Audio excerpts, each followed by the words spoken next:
Քրեական ոստիկանության կիբեռանցագործությունների դեմ պայքարի վարչության հերթական բացահայտումը հուլիսի 23-ին էր։ Ոստիկանները հանցավոր խումբ են վնասազերծել, քննչական կոմիտեի գործընկերների հետ իրականացնելով անակնկալ խուզարկություն։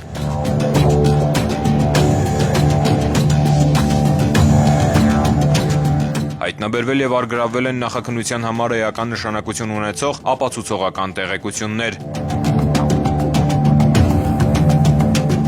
Քրեական ոստիկանության կիբեռանցագործությունների դեմ պայքարի վարչության ծառայողների ձեռնարկած լայնածավալ օպերատիվ հետախուզական միջոցառումների արդյունքում պարզվել են ենթադրյալ հանցավոր կազմակերպության անդամների ինքնությունն ու դերակատարումը։ Քրեական ոստիկաններն օպերատիվ տեղեկություններ էին ստացել, որ Երևանում գործող հյուրանոցներից մեկի կոմերցիոն տարածքում հատուկ համակարգչային տեխնիկայի եւ ծրագրակազմերի կիրառմամբ մի խումբ անձինք ուղեբեռների տեղափոխում իրականացնող արտասահմանյան տնտեսվարողների վստահությունը չարաշահելու միջոցով կատարում են առանձնապես խոշոր չափերի հափշտակություններ։ Կազմակերպության անդամները ներկայանալով որպես ԱՄՆ-ում բեռնափոխադրումներ իրականացնող ընկերությունների աշխատակիցներ ձեռք են բերել տնտեսվարողների վստահությունը եւ ուղեբեռները տեղափոխել այլ վայր։ Հետագայում հափշտակված ուղեբեռը վաճառվել է, իսկ ֆինանսական միջոցները փոխանցվել հանցավոր կազմակերպության անդամների հաշվեհամարներին եւ փոխակերպվել տարբեր կրիպտոակտիվների։ Առերևույթ հանցագործության մասին քննչական կոմիտե ներկայացված հաղորդման հիման վրա նախաձեռնվել էր քրեական վարույթ։